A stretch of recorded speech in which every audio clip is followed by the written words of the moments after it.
ഇന്ന് ഞാൻ ഈ ഒരു കപ്പ കൊണ്ട് 2 റെസിപ്പിയാണ് നിങ്ങളെ കാണിക്കാൻ പോകുന്നത്. ഈ 2 റെസിപ്പിയും എങ്ങനെ ഉണ്ടാക്കാമെന്ന് നമുക്കൊന്ന് നോക്കാം. അതിനു മുമ്പായി നിങ്ങൾ ആരെങ്കിലും സബ്സ്ക്രൈബ് ചെയ്തിട്ടില്ലെങ്കിൽ ഞങ്ങളുടെ ഈ ചാനലിലേക്ക് ഒന്ന് സബ്സ്ക്രൈബ് ചെയ്യണേ. ഞാൻ ഈ കപ്പ പൊളിച്ചുകൊണ്ട് വന്ന് കഴുകി വെച്ചിട്ടുണ്ട്. ഇത് ഒരു കപ്പയായിരുന്നു, അത് ഞാൻ 2 കഷ്ണമാക്കിയതാണ്. ഇത് നമുക്കൊന്ന് ഗ്രൈൻഡ് ചെയ്തെടുക്കാം.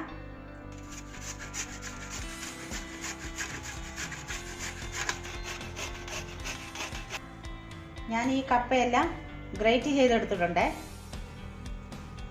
ഇതിലേക്ക് നമ്മൾ കുറച്ച് വെള്ളം ഒഴിച്ച് ഇത് കഴുകി പിഴിഞ്ഞെടുക്കാനുണ്ട്.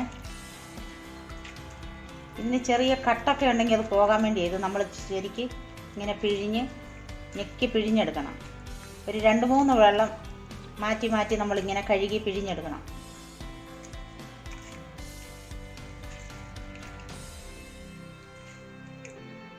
ഇങ്ങനെ നമ്മൾ പിഴിഞ്ഞ് വാരി 2-3 പ്രാവശ്യം നമ്മൾ വെള്ളം മാറ്റി എടുക്കണം.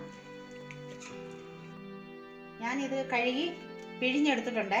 ഇതിൽ നിന്ന് നമുക്ക് പകുതി എടുത്ത് അടുത്ത പലഹാരം ഉണ്ടാക്കാൻ വേണ്ടി വേറെ ഒരു പാത്രത്തിലേക്ക് എടുത്ത് മാറ്റാം. ഇതിലേക്ക് നമ്മൾ കുറച്ച് അരിപ്പൊടി ഇടുവാണേ, കുറച്ച് ഉപ്പ്, ഇതിലേക്ക് ഒരു 2 സ്പൂൺ പഞ്ചസാര ഇടുവാണേ. ഇതെല്ലാം കൂടെ നമുക്കൊന്ന് ഇളക്കി വെക്കാം. ഇത് മധുരം വേണ്ടിയവർക്ക് പഞ്ചസാര ഇട്ടാൽ മതി, വേണ്ടാത്തവർക്ക് പഞ്ചസാര ഇടണ്ട. കറി കൂട്ടി തിന്നാനും പറ്റും. ഞാൻ പഞ്ചസാര ഇട്ട് ഇളക്കി വെച്ചിട്ടുണ്ട്. ഇത് ഞാൻ ഉണ്ടാക്കാൻ പോകുന്നത് എന്താണെന്ന് നിങ്ങളോട് പറഞ്ഞില്ല, എന്നാലും നിങ്ങൾക്കിപ്പം മനസ്സിലാവും ഏകദേശം എല്ലാവർക്കും. ഞാൻ കപ്പപ്പുട്ടാണ് ഉണ്ടാക്കാൻ പോകുന്നത്. ഇത് മധുരം വേണ്ടിയവർക്ക് മധുരം ഇട്ടാൽ മതി. നമുക്ക് ഈ പുട്ടുകുറ്റിയിലേക്ക് കുറച്ച് തേങ്ങ ഇടാം. ഞാൻ ഈ കുറച്ച് അരിപ്പൊടി ഇട്ട് ഇളക്കി വെച്ചാൽ ഇതിൻ്റെ വെള്ളമയം വലിയാൻ വേണ്ടിയായിരുന്നേ, കപ്പയിലുള്ള വെള്ളമയം പോകാൻ വേണ്ടി.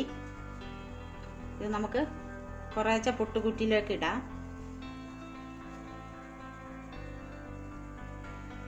നമ്മൾ ഈ പുട്ടിനെ വേഗം വെച്ചു. നമ്മുടെ പുട്ട് ഇവിടെ റെഡി ആയിട്ടുണ്ട്. ഇത് നമുക്ക് പാത്രത്തിലേക്ക് കുത്തിയിടാം.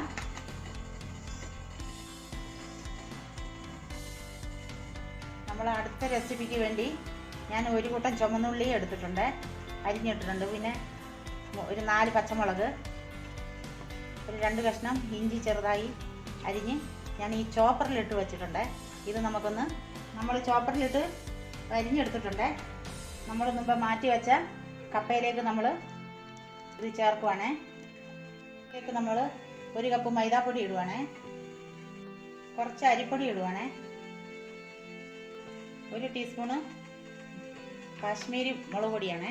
ഇതിലേക്ക് ഒരു വലിയ ടീസ്പൂണ് പെരിഞ്ജീരകമാണ് ഇടുന്നത്, പെരിഞ്ജീരകം.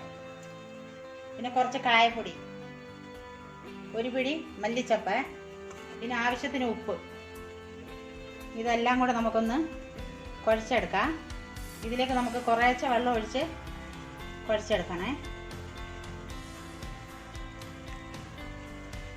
നമ്മളിതെല്ലാം ഇവിടെ കുഴച്ച് വെച്ചിട്ടുണ്ട്.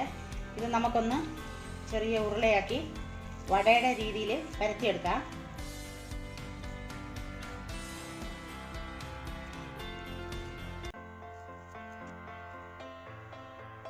ഞാനിത് പരത്തി വെച്ചിട്ടുണ്ട്. ഇനി നമുക്ക് ഇത് എണ്ണയിലിട്ടൊന്ന് ഫ്രൈ ആക്കി എടുക്കാം. ഞാൻ ഗ്യാസ് കത്തിച്ച് ഒരു പാൻ അടുപ്പ വെച്ചിട്ടുണ്ട്. ഇതിലേക്ക് നമ്മൾ കുറച്ച് എണ്ണ ഒഴിക്കാം. കുറച്ച് ഒഴിച്ചാൽ മതി. എണ്ണ ചൂടായിട്ടുണ്ട്. നമുക്ക് ഇതിലേക്ക് ഓരോന്നോരോന്ന് ഇടാം. നമുക്കിതൊന്ന് മറിച്ചിട്ട് കൊടുക്കാവേ.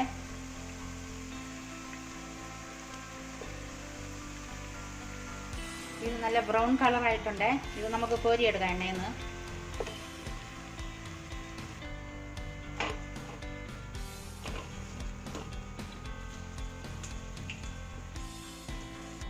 ഈ 2 പലഹാരവും നല്ല ടേസ്റ്റിയാണ്. നിങ്ങൾ ഇതൊന്ന് ട്രൈ ചെയ്ത് നോക്കണേ. നിങ്ങൾക്ക് ഈ വീഡിയോ ഇഷ്ടമായാൽ ഞങ്ങൾക്ക് ലൈക്കും ഷെയറും കമൻറ്റ് ചെയ്യാനും മറക്കല്ലേ. നമുക്കിനി അടുത്ത വീഡിയോയിലൂടെ കാണാം. Thank you.